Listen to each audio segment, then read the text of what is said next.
My name is Eleanor Whitmore, and I never imagined my life would end at the age of 32. As a trauma nurse in Seattle, I'd witnessed death more times than I could count, but experiencing it firsthand changed everything I thought I knew about the nature of existence. I had always been a person of logic, someone who placed my trust in science and empirical evidence. Before that day, I would have dismissed near-death experiences as mere hallucinations of a failing brain. But what I encountered was more vivid and more real than anything I had ever known, and it reshaped my entire perception of life, death, and whatever comes after. It was a seemingly uneventful Thursday morning at Harbor View Medical Center. The emergency department was quiet, an eerie kind of stillness that often felt like the precursor to chaos. I had been on shift since 6 a.m., tending to patients as usual. By 10:45, I was checking in on a teenage girl who had suffered a fractured wrist. The rhythmic beeping of the monitors filled the space, and sunlight streamed in through the large hospital windows, casting golden streaks along the tile floor. Everything felt routine, normal, predictable. And then, in an instant, my world shattered.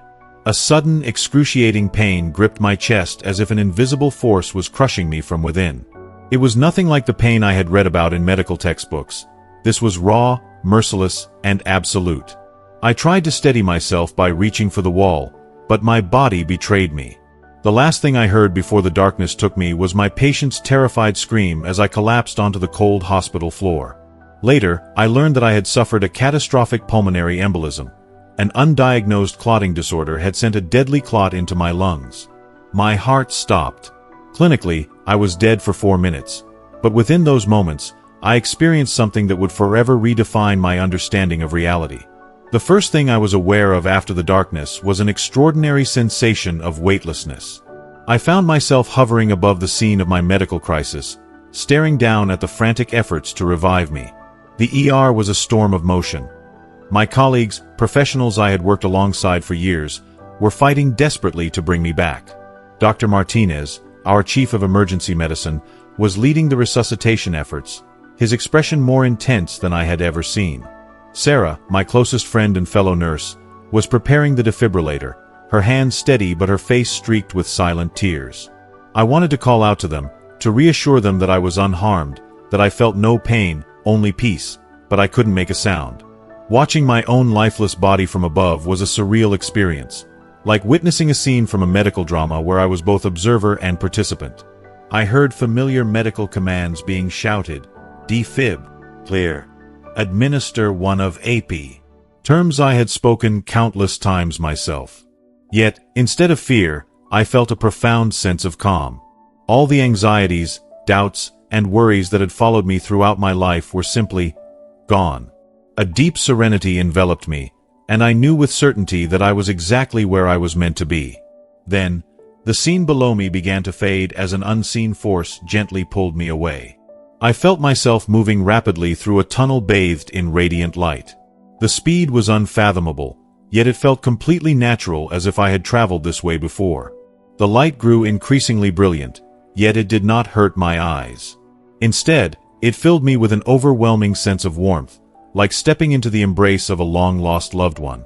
As I moved deeper into this luminous passage, I became aware of something astonishing. My consciousness was expanding. Thoughts and knowledge that had once eluded me were suddenly clear. It was as though my entire life had been seen through a dim window, and now that window had been wiped clean. When I emerged from the tunnel, I found myself in a place that words could never truly describe. The colors were beyond the scope of human perception. Vivid, luminous shades that had no earthly equivalent. The very air pulsed with harmonious music, a symphony of indescribable beauty that resonated deep within me. And then I understood. I no longer had a physical form. I existed purely as an awareness, free from the limitations of flesh and bone. That's when I saw him. Jesus stood before me, though not as he was typically depicted in paintings and sculptures. His presence was both overwhelming and intimately familiar. He radiated a love so profound, so absolute, that I felt as though my very essence was dissolving into it.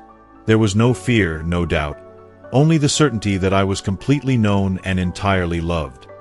His light was even brighter than the tunnel, yet I could gaze upon him without discomfort. His eyes held the mysteries of the universe, yet they also carried an unfathomable gentleness. I fell to my knees, though I no longer had knees to bend. It was simply the closest way I could express my reverence. And in that moment, I knew that everything I had ever believed about life and death had been incomplete. If you are not subscribed, I recommend subscribing and activating the notification bell so you don't miss any videos. This is not the final heaven, Jesus said softly, his voice full of compassion and gentle wisdom. What you are seeing is a realm of transition, a divine way station where souls come immediately after they leave their earthly bodies. It's not the end, but the beginning of a new chapter, a place for healing, learning, and preparation for what is yet to come. The words hung in the air like a heavy mist, and I found myself awash with wonder and curiosity. Everything I had ever imagined about death and the afterlife now seemed so small in comparison to what I was experiencing. I had always thought of death as an end, a finality. But here, before me, was a realm that defied everything I had ever known. This place was not a dark void but an ethereal realm full of purpose and life, a realm where souls were not lost but in the process of becoming. As Jesus spoke, I felt my heart stir with emotion. There was so much I didn't understand, so much I yearned to know. Yet, in his presence, I felt the safety of unconditional love, a love so pure, so all-encompassing, that I began to believe that maybe, just maybe, there was something more to life beyond what our eyes could see. Jesus began to guide me through this vast, awe-inspiring realm, explaining its significance and the roles of the different areas we would visit. Each section seemed uniquely designed for the growth of the soul, offering lessons and healing that were beyond human comprehension.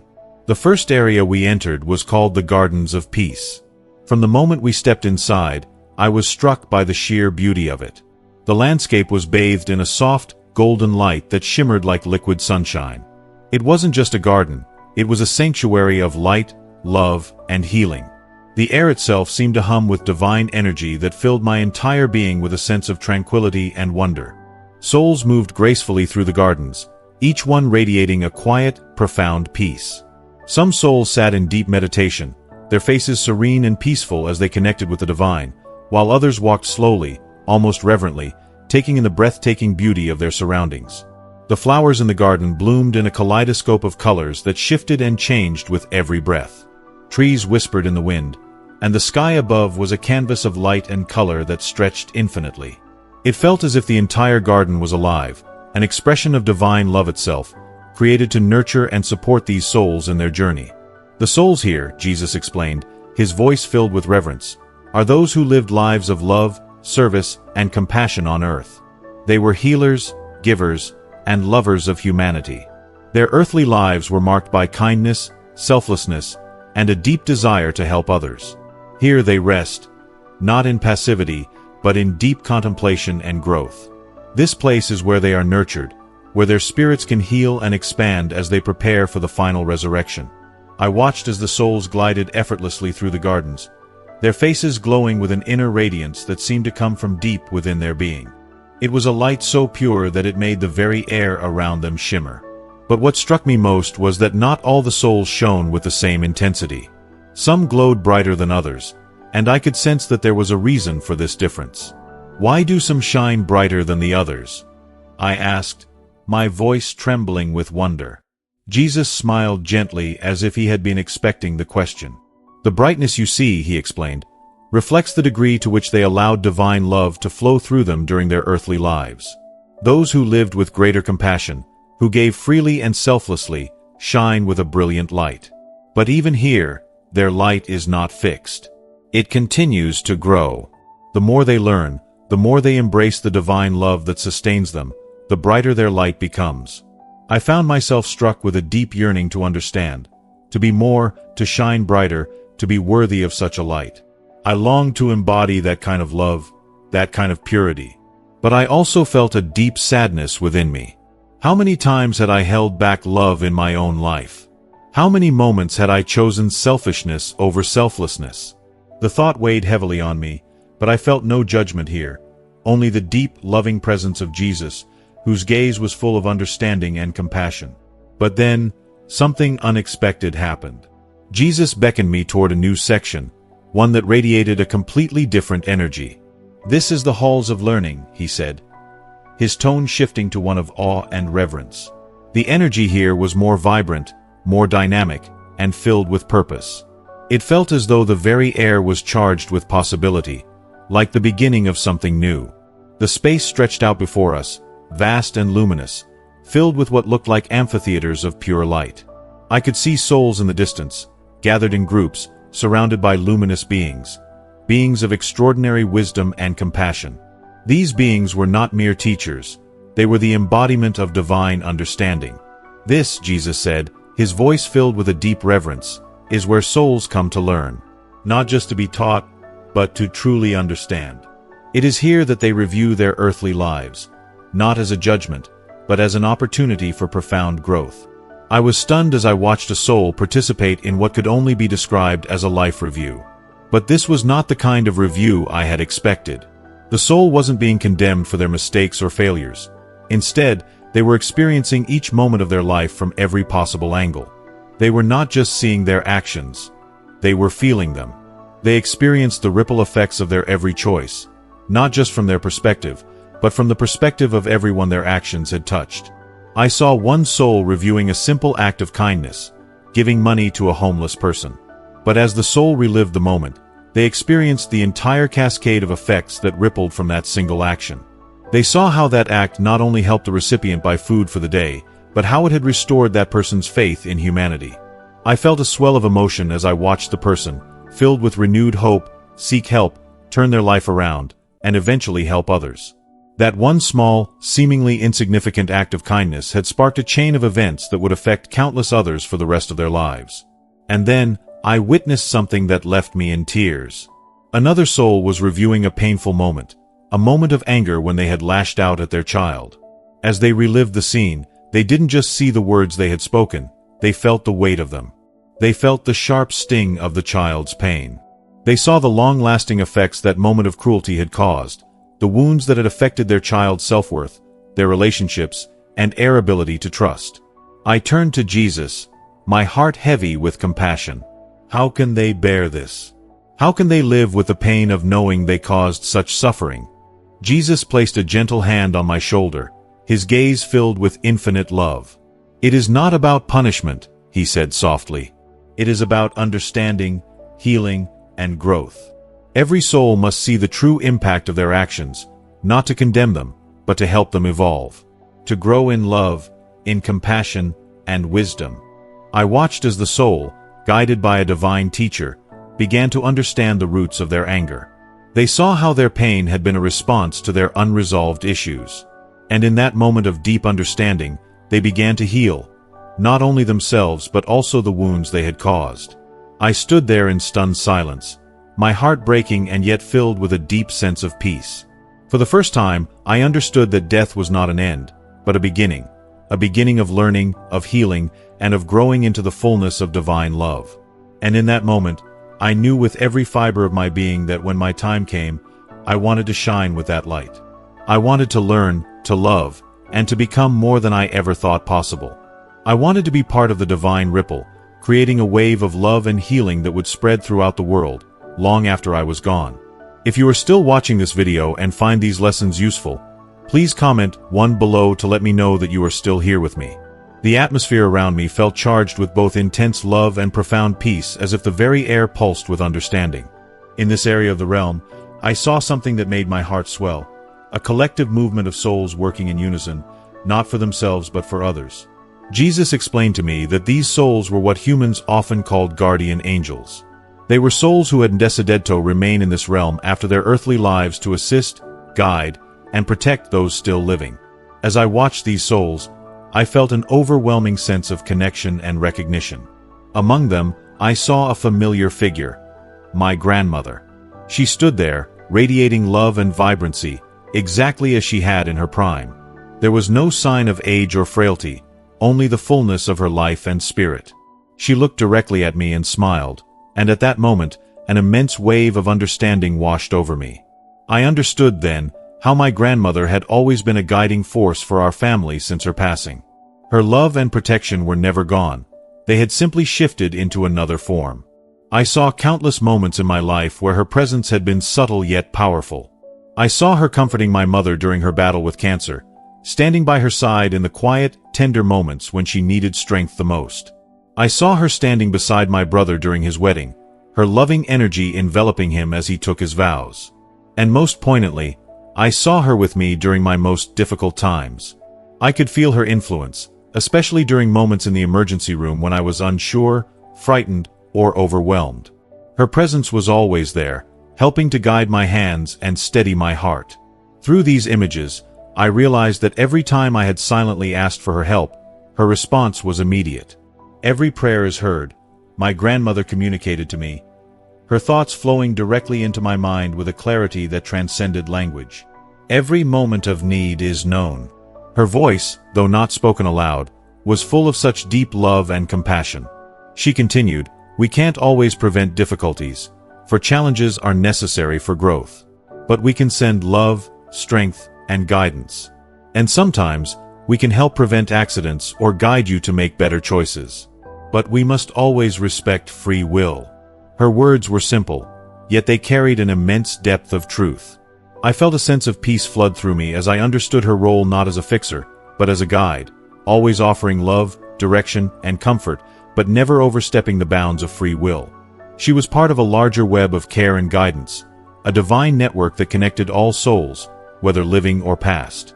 But what moved me most was the next area Jesus took me to, the healing chambers. These were not physical rooms, as one might imagine, but rather energetic states of being. Places where souls who had experienced deep emotional or psychological wounds were being healed. These souls carried trauma, addictions, anger, or fear from their earthly lives, wounds so deep that they could not heal on their own. Yet, in this realm, they were being attended to by beings of pure light. The healing chambers were places of profound transformation, where divine love and understanding could reach into the very core of each soul's suffering. Jesus looked at me as I took in the scene and spoke with deep compassion.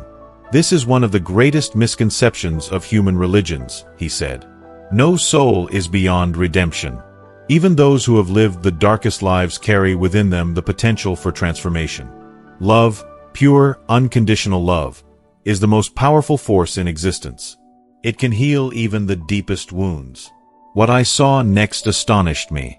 Souls who had caused tremendous harm during their earthly lives were now undergoing profound healing. These were souls who had been involved in violence, deceit, or cruelty. But what was so surprising was that there was no punishment here, no retribution for their actions. Instead, there was rehabilitation, an intense, but deeply compassionate process of healing through pure love.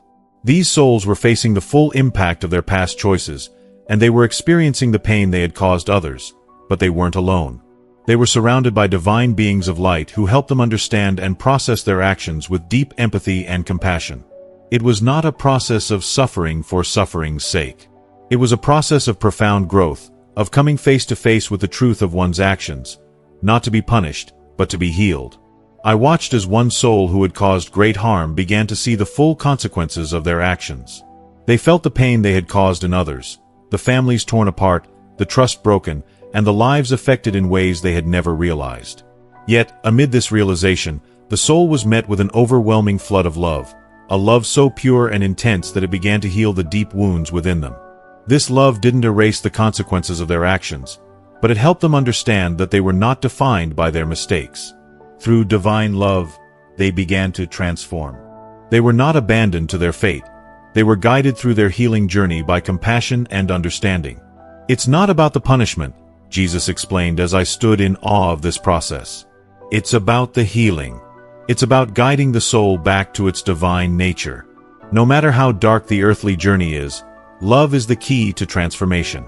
Even the deepest wounds can be healed if the soul is willing to embrace the love that is always available to them." The most remarkable thing, I realized, was that the healing process was not uniform for all souls. Some needed to experience the consequences of their actions, not to suffer, but to understand the full scope of the harm they had caused. Others needed to reconnect with the divine love they had closed themselves off from during their earthly lives. Still, others needed to heal from the deep traumas they had experienced before they could begin to address the hurt they had caused others. Jesus then showed me how communication in this realm took place. Souls didn't speak with words. There were no sounds here, no physical language. Instead, Communication occurred through pure thought and emotion. I watched as souls reunited with family members who had passed on, and these reunions were nothing like the ones I had imagined. There was no sadness, no lingering regrets, only deep, unspoken understanding. The love between these souls transcended earthly relationships. What was even more surprising was the sight of souls who had once been enemies, those who had been in conflict during their earthly lives, now reconciling in the most beautiful, peaceful way. They understood, on a deeper level, the higher purpose behind their earthly conflicts. The barriers that had once separated them vanished, replaced by an overwhelming sense of unity and oneness. In this realm, no lies and no deceptions existed, only the truth, pure and unadulterated. I stood there, overwhelmed by the beauty of it all. The way love healed, the way understanding transcended earthly pain, and the way souls were able to grow beyond their earthly mistakes. This was not a place of punishment, but a place of transformation, a realm where every soul could find healing, peace, and ultimately, redemption. And in that moment, I understood that love was not just the most powerful force in the universe. It was also the most forgiving, the most patient, and the most transformative. Time doesn't exist in the way you understand it, Jesus said softly, his voice filled with the timeless wisdom of the ages. He explained that what we perceive as centuries of struggle, healing, and growth could unfold in what Earth perceives as mere moments. Every soul is on a journey, progressing exactly at the pace it needs, no more, no less. There is no rush, no pressure, only the infinite wisdom of divine timing. I felt a profound sense of peace and awe wash over me as I absorbed these words.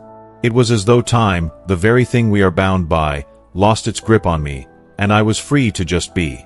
Then, Jesus guided me through something that shattered everything I thought I knew about death and the beyond.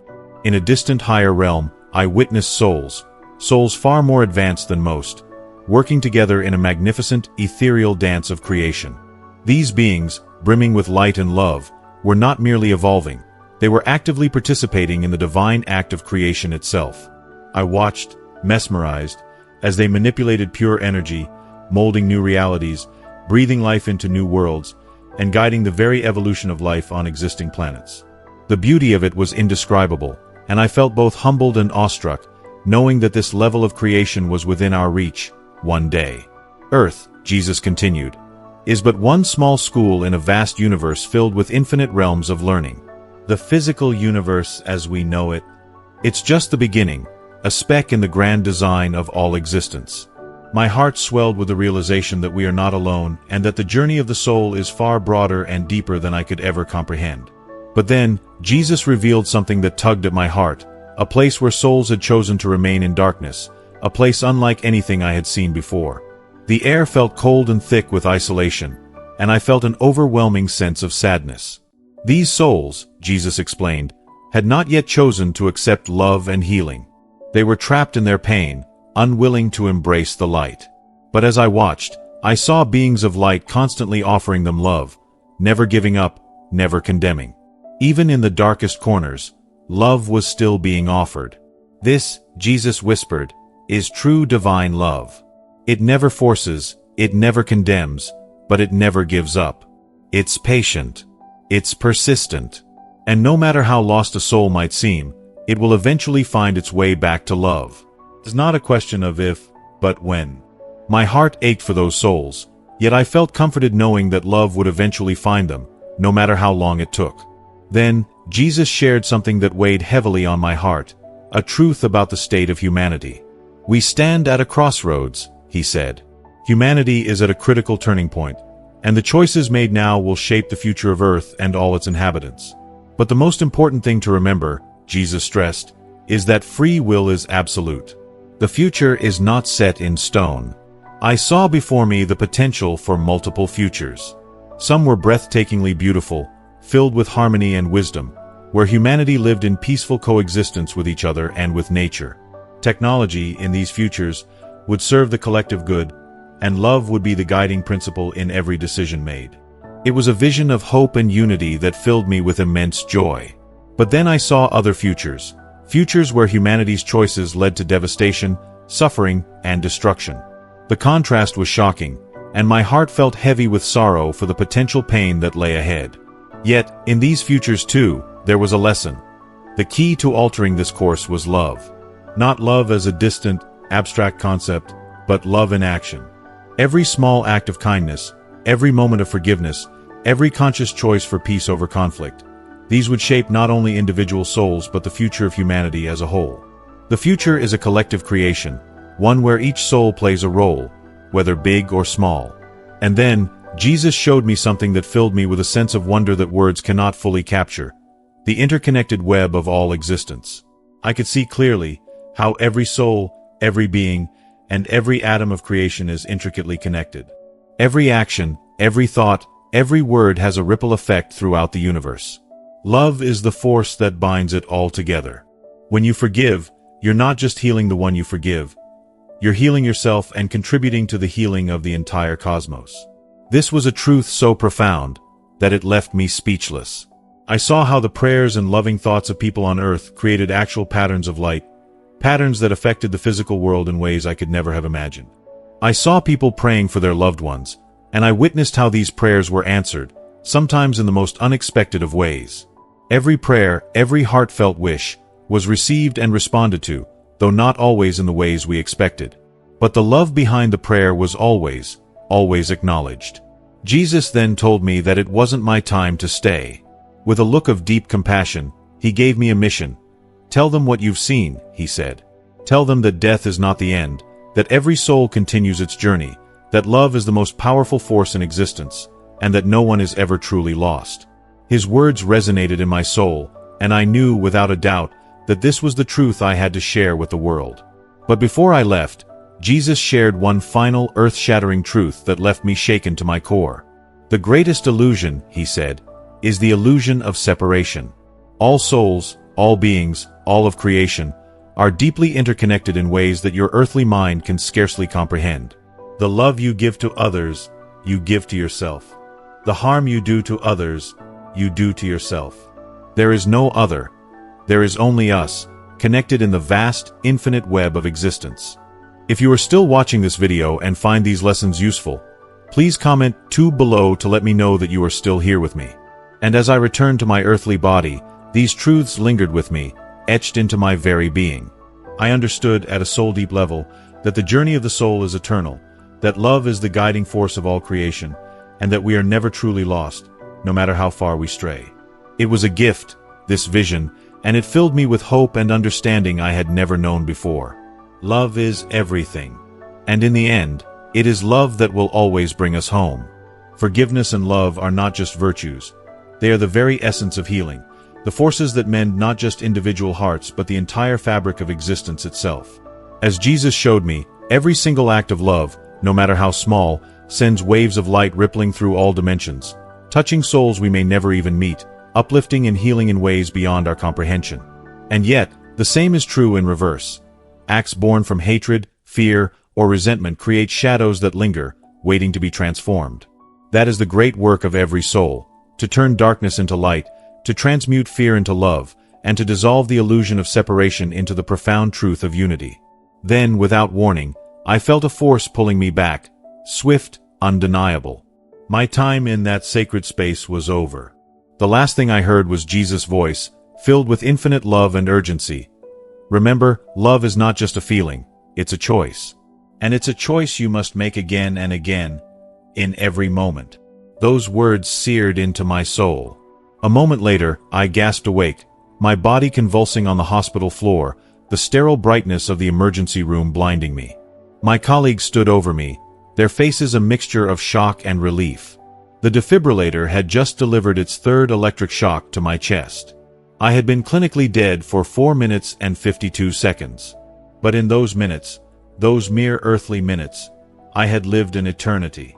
Since that day, I have never been the same.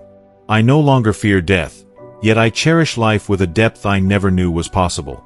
I look at every person now, not as a stranger, not as a passing face, but as a soul, radiant and extraordinary, journeying through their struggles and lessons.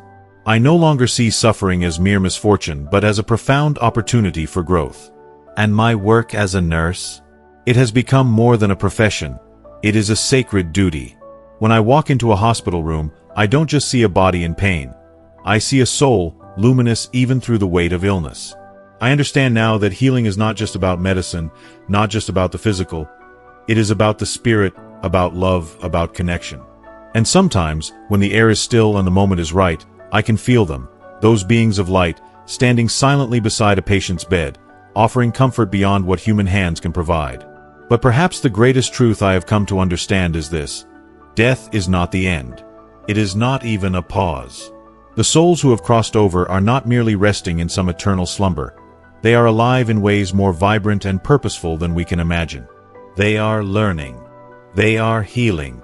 They are helping to shape existence itself, weaving their love into the very fabric of the universe. And the love that binds us all, it never fades. It never weakens. It only grows stronger as we move through each realm, each lifetime, each lesson. I share my story not to convince, not to preach, but to offer hope. Because no matter where you are in life, no matter how lost, how broken, how afraid, you are never alone.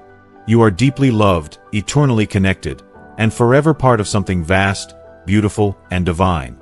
As we reflect on the profound truths shared in this story, I want to ask you, what have you learned so far? What stood out to you the most? And most importantly, what is one thing you've learned that you will carry with you and bring into your life moving forward? Please take a moment to share your thoughts and insights in the comments below. I'd love to hear what resonated with you and how you're going to apply these lessons to create a more loving, connected life. If you found value in this video, don't forget to leave a comment, like, share, and subscribe to our YouTube channel for more content like this.